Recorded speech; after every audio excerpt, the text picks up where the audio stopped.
کبھی کبھی خاموشی وہ چیخ ہوتی ہے جو صرف حساس دل ہی سن سکتے ہیں۔ جو شخص خود کو فتح کر لے اس کے لیے دنیا کی کوئی جیت مشکل نہیں رہتی۔ صبر کا مطلب انتظار نہیں، صحیح وقت پر صحیح قدم اٹھانا ہے۔ جب تمہاری نیت صاف ہو تو دیر بھی تمہارے حق میں بہتر ثابت ہوتی ہے۔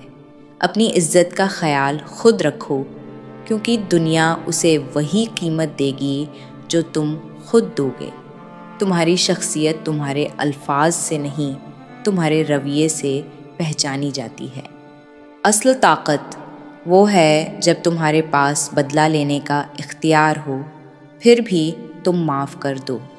جو شخص اپنی غلطیوں سے سبق نہیں لیتا وہ اپنی ناکامیوں کا ذمہ دار خود ہوتا ہے۔ ہر وہ کام جو تمہیں خوفزدہ کرتا ہے وہی تمہیں مضبوط بناتا ہے۔ خوشی وہاں نہیں ملتی جہاں لوگ تلاش کرتے ہیں، بلکہ وہاں ہوتی ہے جہاں شکر ادا کیا جاتا ہے۔ جب تم اپنے خیالات کو سنوار لوگے تو تمہاری زندگی خود بخود سنور جائے گی۔ جو شخص اپنی خاموشی میں سکون پا لیتا ہے اسے دنیا کا کوئی شور پریشان نہیں کر سکتا۔ عزت وہ ہے جو تمہارے کردار سے کمائی جائے، نہ کہ لوگوں کو دکھانے سے۔ کامیابی صرف خواب دیکھنے سے نہیں ملتی، ان خوابوں کے لیے محنت کرنے سے ملتی ہے۔ جو شخص اپنی انا کو قابو میں رکھ لے وہی اصل بادشاہ ہے۔ وقت ہر زخم کا بہترین مرہم ہے، بس صبر کے ساتھ اسے کام کرنے دو۔ تمہاری نیت جتنی صاف ہوگی تمہاری دعائیں اتنی ہی جلدی قبول ہوں گی۔ ہمیشہ اپنے خوابوں پر یقین رکھو، چاہے لوگ تمہیں کتنا ہی دیوانہ کیوں نہ سمجھیں۔ خود پر محنت کرو، کیونکہ تمہاری سب سے بڑی سرمایہ کاری تم خود ہو۔ زندگی کا اصل حسن سادگی اور شکر گزاری میں ہے۔